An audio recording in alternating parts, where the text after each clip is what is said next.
নমস্কার। আজকে আমরা এএনএম জিএনএম এর পরীক্ষার জন্য যে আমরা এমসিকিউ এর রিভিশন করছি, আজকে তার জন্য আমরা চ্যাপ্টার করব হচ্ছে টিস্যু বা কলা। এখানে আমরা মোটামুটি 20টা প্রশ্ন দেখব, সবই ভালো প্রশ্ন, তোমরা অ্যাটেন্ড করো। কীরকম হচ্ছে দেখো স্কোর। আর যারা আমরা সেল অধ্যায় করেছি, যারা যারা অ্যাটেন্ড করোনি, আমরা ডেসক্রিপশনে লিঙ্ক দিয়ে দেবো, সেখানে গিয়ে তোমরা সেল অধ্যায়ের যে তোমাদের এমসিকিউ গুরুত্বপূর্ণ সেগুলো অ্যাটেন্ড করতে পারো। এতে কী হবে, তোমাদের রিভিশন ভালো হবে। চলো আমরা প্রথম প্রশ্ন দেখি। কী বলেছে যে উদ্ভিদের নমনীয়তা যে কলার জন্য সেটি কোনটি। ঠিক আছে, নমনীয়তা যে কলার জন্য মানে উদ্ভিদের নমনীয়তার জন্য যে কলা দায়ী সেটাকে আমাদের খুঁজে বের করতে হবে। এইবার নমনীয়তা কি? নমনীয়তা মানে ধরো ঝড় এলো, তখন দেখবি গাছ কিন্তু একেবারে এরকম কাত হয়ে যায়, আবার ঝড় চলে গেলে বা বাতাস চলে গেলে আবার কিন্তু গাছ সঠিকভাবে দাঁড়িয়ে পড়ে। এটাই হচ্ছে নমনীয়তা। তো এর জন্য দায়ীকে তাহলে দেখো এবার আমরা দেখো প্যারেনকাইমা দুই প্রকারের হয়। ঠিক আছে, একটা হচ্ছে ক্লোরেনকাইমা, লেখাটা একটু ভালো হবে না, ক্লোরেনকাইমা। এই ক্লোরেনকাইমার কাজ কি? ক্লোরেনকাইমার কাজ হচ্ছে ক্লোরো থাকলেই কি বুঝতে হবে যে খাদ্যের ব্যাপার আসবে, মানে খাদ্য তৈরিতে এর ভূমিকা থাকবে। নেক্সট হচ্ছে এটার আর একটা হচ্ছে অংশ হচ্ছে এরেনকাইমা। ঠিক আছে, এয়ার থাকলে কি হবে, ভাসতে সাহায্য করবে। তাহলে ক্লোরেনকাইমা কী হলো, খাদ্য তৈরিতে সাহায্য করলো, আর এই হচ্ছে জলে ভাসতে সাহায্য করলো। ঠিক আছে, নেক্সট দেখো স্ক্লেরেনকাইমা কী হয়, উদ্ভিদকে টাফনেস বা যান্ত্রিক যে দৃঢ়তা সেটা প্রদান করে। অর্থাৎ উদ্ভিদকে ঘুষি মারবো, লাথি মারবো, আমরা তো মারি, যদিও আমাদের গাছকে কোনো দিনই ঘুষি বা থাপ্পড় বা লাথি এসব মারা দরকার, মানে কী বলবো, এসব হচ্ছে মারা উচিত নয়। তো যাতে গাছের কিছু না হয় বা গাছকে যাতে দৃঢ়তা দেয়, দৃঢ় বানায়, সেটাকে কী বলা হয়, স্ক্লেরেনকাইমা। তাহলে থাকলো হচ্ছে কোলেনকাইমা। তাহলে কোলেনকাইমা কী করবে? কোলেনকাইমা হচ্ছে উদ্ভিদকে নমনীয়তা প্রদান করবে। ঠিক আছে, উদ্ভিদকে কী করবে? নমনীয়তা প্রদান করবে কে? কোলেনকাইমা। অর্থাৎ অপশান বি হবে 1 নম্বর প্রশ্নের সঠিক উত্তর। ঠিক আছে, তো চলো এবার আমরা হচ্ছে 2 নম্বর প্রশ্নতে যাই। দেখো কী বলছে যে কোন কলা উদ্ভিদকে জলে ভাসতে সাহায্য করে। একটু আগেই আমরা 1 নম্বরেই আমরা কী করলাম, এই প্রশ্নের উত্তর আমরা অলরেডি করে ফেলেছি। দেখো আমাদের কি প্যারেনকাইমা দুটো হয়, ক্লোরেনকাইমা আর এরেনকাইমা যেটা থাকবে, এয়ার থাকলেই, যেখানে থাকবে হচ্ছে এয়ার, এরেন মানে কি এয়ার, তাহলে এয়ার থাকলে কী করবে, সেটা হচ্ছে ভাসতে সাহায্য করবে। বোঝা গেল? নেক্সট দেখো বাকি দেখো এই যে ট্রাকিট কি? ট্রাকিট হচ্ছে আমাদের কি জাইলেমের একটা অংশ। ট্রাকিয়া, জাইলেম প্যারেনকাইমা আর জাইলেম তন্তু, তার মধ্যে ট্রাকিট তো হবেই না। স্ক্লেরেনকাইমা কি বললাম, এটা হচ্ছে দৃঢ়তা প্রদান করে। নেক্সট চলো আমরা 3 নম্বর প্রশ্নে যাই। 3 নম্বর দেখো কি বলেছে যে উদ্ভিদ দেহে জল পরিবহন করে কোন কলা। ঠিক আছে, এই প্রশ্নের উত্তর দেওয়ার আগে তোমাদের আমি একটা প্রশ্ন করে ফেলি, যেটা তোমরা কমেন্টে বলবে যে বলো দেখি এই কলা নিয়ে পড়াশোনাকে কি বলা হয়। ঠিক আছে, কমেন্ট করবে তোমরা যে স্টাডি অফ টিস্যু। কলা নিয়ে পড়াশোনাকে আমরা কি বলবো? এটাকে আমরা study of tissue known as. এটা তোমরা অবশ্যই আমার কমেন্টে এখন কমেন্ট করো। আমরা ততক্ষণে 4 নম্বর প্রশ্ন পড়ি। দেখো কী বলছে, উদ্ভিদ দেহে জল পরিবহন করে কোন কলা, মানে কোন কলা দিয়ে জল পরিবহন হয়। তাহলে বর্গীয় জ আর এখানে বর্গীয় জ দিয়ে অপশান খুঁজবো। দেখো জাইলেম, তাহলে কী হবে, জাইলেম কলা কী করে, উদ্ভিদ দেহে জল পরিবহন করে। আমি বলে নিই, ধরো এটা একটা গাছ, এখানে ধরো রুট বা মূলগুলো এর ভিতরে আছে, জাইলেম কী করবে, এই দিকে নিয়ে যাবে, উপরে নিয়ে যাবে। তাহলে জাইলেমের যে কাজ সেটা হবে ওয়ান ওয়ে ট্রান্সপোর্ট। ঠিক আছে, একমুখী। জাইলেমের কি, জল কী করবে, নিচ থেকে উপর নিয়ে যাবে, উপর থেকে জল নিচে নিয়ে আসবে না। বোঝা গেল? কিন্তু ফ্লোয়েম কলা যেটা আছে, ফ্লোয়েম কী করে, খাদ্য সরবরাহ করে। তাহলে খাদ্য তো সব জায়গায় দরকার, মূলেরও খাদ্য দরকার, পাতারও খাদ্য দরকার, সেই জন্যে ফ্লোয়েম কলার কী হবে, ফ্লোয়েম কলার হচ্ছে কাজ টু ওয়ে ট্রান্সপোর্টেশন। ঠিক আছে,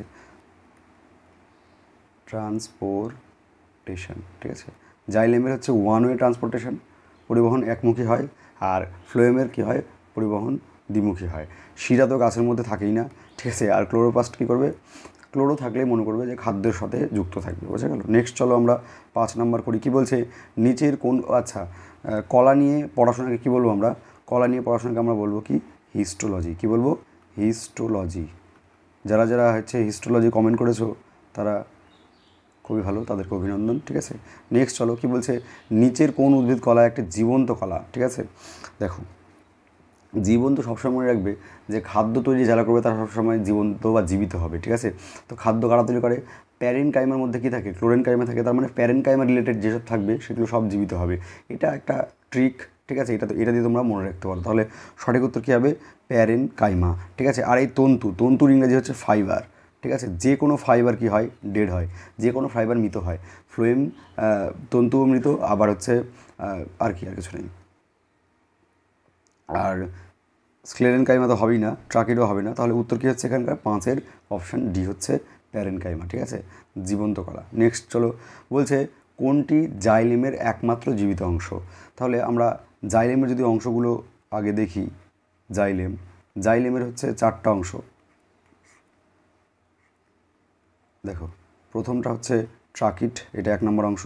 ঠিক আছে, এটা হচ্ছে ট্রাকিয়া 2 নম্বর অংশ, আমি লিখলাম না, আর এটা হচ্ছে 3 নম্বর অংশ, আর এটা হচ্ছে 4 নম্বর অংশ। কী বলছে? একমাত্র জীবিত, বাকি 3টাই মৃত। তাহলে ট্রাকিডও মৃত, ঠিক আছে, ট্রাকিয়াও মৃত, জাইলেম তন্তু। আমি বলেছি ফাইবার থাকলে কী হবে? মৃত হবে। একমাত্র কী বলেছি আমি? প্যারেন কাইমা যেগুলো থাকবে সেগুলো সবসময় কী হবে? জীবিত হবে, অর্থাৎ 6-এর ডি হবে সঠিক উত্তর। বোঝা গেল? এভাবে পড়বে, তাহলে তোমাদের মনে থাকবে ভালো। তারপর কি বলছে? ফ্লোয়েমের কোনটি একমাত্র মৃত অংশ? ফ্লোয়েমের যে 4টে অংশ রয়েছে তার মধ্যে 3টাই জীবিত, একটাই মাত্র মৃত থাকে, সেটাকে আমরা বের করতে হবে। আমি কি বলেছিলাম যে তন্তুর ইংরেজি কি? ফাইবার। তাহলে এই তন্তু থাকলে, তন্তুওয়ালা জিনিস সবসময় মৃত হয়। তাহলে অ্যান্সার কিন্তু হচ্ছে হবে ফ্লোয়েম তন্তু। ঠিক আছে, প্যারেন কাইমা অলওয়েজ জীবিত হয়, আর তন্তু অলওয়েজ কী হয়? মৃত হয়। এটা তোমরা কিন্তু মনে রাখবে। এই শিবনল, নল হয়ে আছে, এটা শিবনল হবে। ঠিক আছে, সঙ্গী কোষ কিংবা ফ্লোয়েম প্যারেন কাইমা, এই 3টাই কী হয়? এরা 3টাই কী হচ্ছে? জীবিত। এটাও জীবিত, এরা দুজনও কি? এরা দুজনও জীবিত। তাহলে একমাত্র মৃতকে, ফাইবারওয়ালা জিনিস সবসময় মৃত হবে, অর্থাৎ তন্তু যেখানে থাকবে সেটা কিন্তু সবসময় মৃত হবে। বোঝা গেল? নেক্সট চলো, 8 নাম্বার কী বলছে? প্রায় সমস্ত উন্নত প্রাণীকোষ কয় ধরনের কলা নিয়ে গঠিত? ঠিক আছে, মানে আমাদের বলতে হবে যে প্রাণীকোষের মধ্যে কত ধরনের কলা থাকে। অপশানগুলো দেখো, 4000, 400, 40 আর 4। তো আশা করবো সকলে এটার উত্তর দিয়ে ফেলেছো। সঠিক উত্তর কী হবে? 4 হবে। কী কী? প্রথমে হচ্ছে আমাদের স্কোয়ামাস, আবরণী কলা। ঠিক আছে, নেক্সট কি? আবরণী কলা। তারপরে হচ্ছে যোগ কলা। ঠিক আছে, তারপরে 3 নম্বর কি? পেশি কলা। আর 4 নম্বর কি? আবরণী কলা, যোগ কলা, পেশি কলা, আর একটা হচ্ছে স্নায়ু কলা। তাহলে এটা হচ্ছে স্কোয়ামাস, এটা হচ্ছে connective tissue, squamous tissue, connective tissue, এটা হচ্ছে মাসেল টিস্যু, আর এটা হচ্ছে নার্ভ টিস্যু। ঠিক আছে, তাহলে অপশান কী হবে? 4টাই হবে সঠিক উত্তর। কী কী সেগুলো তোমাদের আমি বলে দিলাম। ঠিক আছে, নেক্সট চলো, বলছে কোন যোগ কলাটি ফ্যাট সঞ্চয় করে? দেখো, যোগ কলার মধ্যে আমাদের একটাই আছে যেটাকে আমাদের ফ্যাট সঞ্চয় করতে হবে, মানে ফ্যাট সঞ্চয় করে, সেটা আমাদের জানতে হবে, সেটা হচ্ছে অ্যাডিপোস। এই অ্যাডিপোস থেকে আর কিচ্ছু মনে রাখতে হবে না। অ্যাডিপোস থেকে শুধু মনে রাখবে যে এটা হচ্ছে ফ্যাট সিনথেসিস করে, বা ফ্যাট সংশ্লেষ করে, বা ফ্যাট সঞ্চয় করে। বোঝা গেল? রক্ত কোনোদিন ফ্যাট সঞ্চয় করে না, হাড়ও করে না, লসিকাও করে না। ঠিক আছে, নেক্সট চলো, কী বলছে? দুটি হাড় এক ধরনের যোগ কলা দ্বারা সংযুক্ত থাকে, আমাকেই বলতে হবে তাকে কি বলবো? টেন্ডন বলবো, কার্টিলেজ বলবো, না ম্যাট্রিক্স বলবো, না লিগামেন্ট বলবো? মনে রাখবে দুটো জিনিস আমি বলছি টার্ম। একটা হচ্ছে টার্ম এমটিবি, আগে হতো না একটা এমটিভি, মনে রাখবে এটা এমটিভি।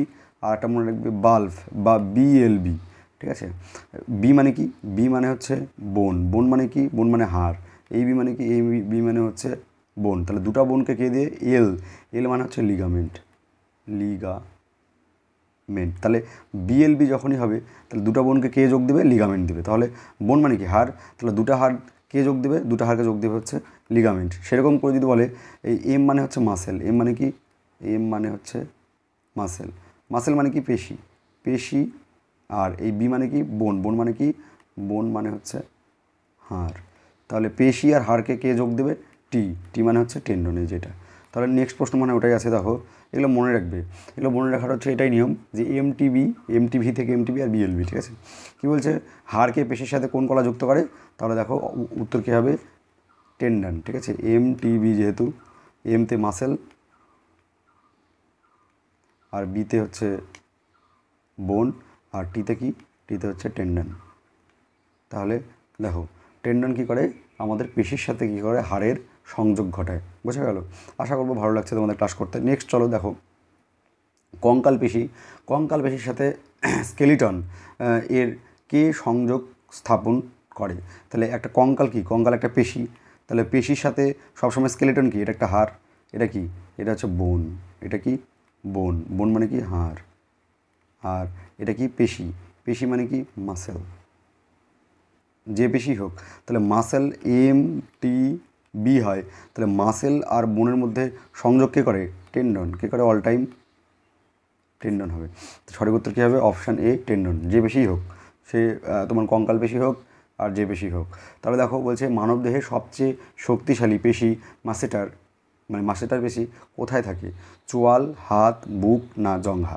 দেখো সকলে মোটামুটি একটা সফট ধারণা করবে যে হয়তো হাতে হবে, কারণ হাত দিয়ে আমরা ঘুষি মারি, এই সব করি, হাত দিয়ে বেশি শক্তিশালী কাজ করি। কিন্তু সঠিক উত্তর কী হবে? অপশান এ, চোয়াল বা জ, JAW। এই জয়ের মধ্যে কী থাকে? এই ম্যাসেটার পেশি থাকে। ঠিক আছে। নেক্সট দেখো 14 নম্বর কী বলছে, যে প্রাণীদেহের কিডনি বা বৃক্কতে কোন ধরনের আবরণী কলা থাকে? দেখো আমি কি বলছিলাম, আমাদের যে আবরণী কলা সেটা হচ্ছে তোমার কিউবয়েডাল হবে, কলামনার হবে, স্কোয়ামাস হবে, আর হচ্ছে, আচ্ছা আমি স্কোয়ামাস বলে দিয়েছিলাম, কোথায় গেল, আমি অবশ্য লিখিনি। আবরণী কলার এটা ইংরেজিটা ভুল বললাম, এটা এপিথেলিক্যাল হয় কিন্তু। হ্যাঁ, এপিথেলিক্যালের বাংলা হচ্ছে আবরণী। এটারই 4টা পার্ট, একটা হচ্ছে স্কোয়ামাস, কলামনার, ঠিক আছে, কিউবয়েডাল, আর একটা হচ্ছে তোমার কী বলে হচ্ছে কিউবয়েডাল, কলামনার, স্কোয়ামাস, আরটা কি? এই 3টাই। ঠিক আছে। আর একটা আছে সিরিয়েটেড, সেটা আসে না। তাহলে দেখো কিউবয়েডাল আমাদের কি করতে হবে? একটু উল্টে গেল, প্রাণীদেহের কিডনি বা বৃক্কতে বলতে হবে। তাহলে দেখো কিডনি বা বৃক্কতে কী থাকবে? কিডনি বা বৃক্কতে এই যে কিউবয়েডাল যেটা আছে, কিউবয়েডালটা হচ্ছে তোমার অ্যান্সার হবে। ঠিক আছে, যে কিডনি বা বৃক্কতে কী হবে? কিউবয়েডাল হবে। কলামনারগুলো কেমন দেখতে হয়? এরকম এরকম দেখতে হয়। এই কলামনারগুলো তোমরা পাবে কোথায়? কলামনারগুলো পাবে হচ্ছে আমাদের যে রেচন, ঠিক আছে, কিডনিতে পাবো। ঠিক আছে, কিডনিতে পাবো, না কিডনিতে পাবো না, আমরা পাবো হচ্ছে পাকস্থলিতে। কোথায় পাবো? পাকস্থলী, মানে আমাদের যে ডাইজেস্টিভ সিস্টেমে যেগুলো থাকবে সেগুলোতে আমরা হচ্ছে এই কলামনারটা পাবো। কলামনার কোথায় পাবো? পাকস্থলী পাবো, অন্ত্র পাবো, ঠিক আছে, তারপরে হচ্ছে অগ্নাশয়ে পাবো, আমরা পাবো হচ্ছে এই কী বলে, কী যেন নাম? কলামনার। ঠিক আছে। আর মানে কলামনার মানে হচ্ছে কি, একটা হচ্ছে আইসাকার, একটা হচ্ছে ঘনকাকার, কিউবয়েডাল মানে হচ্ছে ঘনকাকার, আর এটা মানে হচ্ছে স্তম্ভাকার। ঠিক আছে। তাহলে দেখো এই কিউবয়েডালটা পাবো সব ধরনের গ্রন্থি, যতগুলো গ্রন্থি আছে, হ্যাঁ, লালা গ্রন্থি, ঘর্মগ্রন্থি, ঠিক আছে, এই কিউবয়েডালটা ওগুলোতে পাবো। আর পাবো কোথায়? কিডনিতে। আর কোথায় পাবো? কিডনিতে। ঠিক আছে। আর কলামনার কোথায় পাবো? আমাদের ডাইজেস্টিভ সিস্টেমের মধ্যে যেগুলো থাকবে সেগুলো আমরা কলামনারগুলো পাবো। ঠিক আছে, যেমন পাকস্থলী, অন্ত্র, অগ্নাশয়, এগুলো তো কলামনার পাবো। স্কোয়ামাস কোথায় পাবো? স্কোয়ামাস হচ্ছে আমাদের গোটা ত্বকের মধ্যে কী থাকে? স্কোয়ামাস থাকে। ঠিক আছে, আমাদের যে ত্বক তার মধ্যে কী থাকে? স্কোয়ামাস পেশি থাকে। ঠিক আছে। নেক্সট চলো, বলছে হাড় কী ধরনের করা? প্যারেনকাইমার মতো উদ্ভিদ। দেখো আমাদের দুরকম টিস্যু হয়, একটা প্লান্ট টিস্যু, একটা অ্যানিম্যাল টিস্যু। তো প্যারেনকাইমা তো প্লান্ট টিস্যুর মধ্যে থাকে। আমাদের মোটামুটি 7 নম্বর পর্যন্ত প্লান্ট টিস্যু ছিল, সেখানে তারা আমরা দেখেছিলাম প্যারেনকাইমা কী করে? প্যারেনকাইমা খাদ্য তৈরি করে। স্থায়ী কলা এটা হচ্ছে প্লান্টের, আবরণী কলা, হ্যাঁ, এবার আবরণী কলা আর যোগ কলা এই দুটো হচ্ছে আমাদের অ্যানিম্যালের। এই দুটোর মধ্যে একটা অ্যান্সার হবে। তাহলে হাড় কী করে? হাড় হচ্ছে যোগ করে একটা অঙ্গের সাথে আর একটা অঙ্গ, তার মানে এটা কী হবে? যোগ কলা হবে। বোঝা গেল? কানেকটিভ টিস্যু হবে। নেক্সট চলো, কী বলছে, রক্ত কী ধরনের কলা? রক্ত হচ্ছে রক্তকে আমরা কী বলি? তরল যোগ কলা বলি। ঠিক আছে। তাহলে উত্তর কী হবে? অপশান সি, যোগ কলা হবে কি? রক্ত কী ধরনের কলা হলো? তাহলে যোগ কলা হলো। নেক্সট কী বলছে, তরুণাস্থি বা কার্টিলেজ, খুবই কিন্তু ইম্পর্টেন্ট। কার্টিলেজ কোথায় কোথায় দেখতে পাওয়া যায়? কার্টিলেজ দেখতে পাবে আমাদের হচ্ছে নাক, কান, এইসবের মধ্যে কী হয়? কার্টিলেজ যে পেশি সেটা আমরা দেখতে পাই। ঠিক আছে, তাহলে নাক অপশন করি এখানে। ঠিক আছে। মুখের ইনার লাইনে, মানে মুখের ভেতরে, মানে আমাদের যে ইনার লাইন আছে সেইখানে আমরা কী দেখতে পাবো? স্কোয়ামাস দেখতে পাবো কিন্তু। ঠিক আছে। এই অন্ত্র, অগ্নাশয়, ঠিক আছে, অন্ত্র, অগ্নাশয় কিন্তু এর আগের প্রশ্নেই আমরা বললাম। ঠিক আছে। ডাইজেস্টিভ সিস্টেমে কী থাকে? কলামনার থাকে। ঠিক আছে। আর কিডনি আর হচ্ছে তোমার বিভিন্ন গ্রন্থিগুলোতে কী থাকবে? আমাদের থাকবে হচ্ছে কিউবয়েডাল বা ঘনকাকার। ঠিক আছে, মনে রাখবে। নেক্সট কী বলছে, শিশুর দেহে কতগুলো হাড় থাকে? তাহলে দেখো একটা অ্যাডাল্টের দেহে বা একটা প্রাপ্তবয়স্কদের দেহে সকলে জানো যে প্রাপ্তবয়স্কদের দেহে কত থাকে, 206টি হাড় থাকে, ঠিক আছে, কিন্তু শিশুর দেহে এর থেকে অনেক বেশি থাকে। অপশান ডি অর্থাৎ 300টা কী হবে, 300 হবে কারেক্ট অ্যান্সার, যে শিশুর দেহে 300টা হাড় থাকে, ঠিক আছে। নেক্সট চলো দেখো, স্টাডি অফ ব্লাড বা রক্ত নিয়ে পড়াশোনাকে আমরা কী বলবো, ঠিক আছে। রক্ত নিয়ে দেখো, এর আগে আমরা বললাম যে কলা নিয়ে পড়াশোনাকে আমরা কী বলবো, হিস্টোলজি। আমরা এর আগে পড়েছি যে কোষ নিয়ে পড়াকে কী বলবো, সাইটোলজি, ঠিক আছে। সেরকম করে স্টাডি অফ ব্লাড বা আমাদের হচ্ছে রক্ত নিয়ে পড়াশোনাকে কী বলবো, রক্ত নিয়ে পড়াশোনাকে বলবো হচ্ছে, এটার অপশান দিইনি আমি, হেমাটোলজি, ঠিক আছে। এগুলো জানতে হবে, ফট করে একটা প্রশ্ন দিয়ে দিলে কিন্তু তখন আমাদের করে আসতে হবে, ঠিক আছে। স্টাডি অফ ব্লাড কি, হেমাটোলজি, ঠিক আছে। নেক্সট চলো, আমরা হাড় পড়লাম, তাহলে স্টাডি অফ বোনও পড়তে হবে আমাদের, যে স্টাডি অফ বোন বা হাড় নিয়ে পড়াশোনাকে আমরা কী বলবো, হাড় নিয়ে পড়াশোনাকে আমরা কী বলবো, তোমরা ফটাফট কমেন্ট করতে পারো। আচ্ছা আমি বলেই দিচ্ছি, হাড় নিয়ে পড়াশোনাকে আমরা বলবো হচ্ছে অস্টিওলজি। হাড় নিয়ে পড়াশোনা কী বলবো আমরা, অস্টিওলজি। নেক্সট কী বলছে, হৃদপেশি কেন অবসাদগ্রস্ত হয় না? তো এটা সঠিক উত্তর হচ্ছে, হৃদপেশিতে প্রচুর পরিমাণে মাইটোকন্ড্রিয়া থাকে, ঠিক আছে। তাই মাইটোকন্ড্রিয়াকে আমরা কী বলবো, আমরা জানি মাইটোকন্ড্রিয়াকে আমরা কোষের শক্তিঘর বলি। সে তার জন্য কি, যে প্রয়োজনীয় যে শক্তি সবসময় মাইটোকন্ড্রিয়া কিন্তু হৃদপেশিকে দিতে থাকে, সেই জন্য হৃদপেশি কী হয়, অবসাদগ্রস্ত হয় না। তাহলে এটার উত্তর কী হবে, এটা দিয়ে ভালো বাংলা লেখা হয় না, ইংরেজি লেখাও হয় না, অনেকে পারে, আমি অত ভালো পারি না লিখতে। দেখো কেন অবসাদগ্রস্ত হয় না, কারণ হৃদপেশিতে হচ্ছে প্রচুর মাইটোকন্ড্রিয়া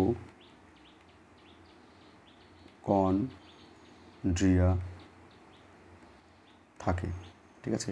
হৃদপেশিতে কী হয়, প্রচুর পরিমাণে মাইটোকন্ড্রিয়া থাকে, এই জন্য হৃদপেশি কী হয়, অবসাদগ্রস্ত হয় না। তো এই ছিল আমাদের হচ্ছে আজকে মোটামুটি 20টা মনে হয়, একটা 3 নাম্বার মনে হয় অ্যাবসেন্ট রয়েছে, 3 নাম্বার স্লাইডটা আমার অ্যাবসেন্ট রয়েছে। তো এই 20টার মধ্যে তোমরা হচ্ছে কে কত স্কোর করলে আর কেমন লাগলো। এর পরের দিন আমরা হচ্ছে লাইফ সাইকেল শুরু করব, মানে আমরা হয়তো ডাইজেস্টিভ সিস্টেম, ঠিক আছে, আর আমাদের যে রেসপিরেটরি সিস্টেম, ঠিক আছে, এই দুটো থেকে দেখি, যদি ডাইজেস্টিভ সিস্টেম থেকে 20টা প্রশ্ন না হয় তাহলে আমরা রেসপিরেটরি বা শ্বসনতন্ত্র থেকে আমরা হচ্ছে ইয়ে করবো, এরকম করে শ্বসন, জনন, রেচন সবগুলোই আমরা লাইফ সাইকেলের মধ্যে যেগুলো আমাদের পড়ে সেগুলো পড়বো, ঠিক আছে। আর যারা তোমরা সেলের জন্য যে আমরা এমসিকিউ করেছি সেগুলো যারা অ্যাটেম্প্ট করোনি, তার জন্য আমি লিঙ্ক হচ্ছে ডেসক্রিপশনে দিয়ে দেবো, তোমরা সেখানে গিয়ে আমাদের যে কোর্স থেকে যে মোটামুটি 17-18টা প্রশ্ন রয়েছে সেগুলো তোমরা গিয়ে অ্যাটেম্প্ট করতে পারো।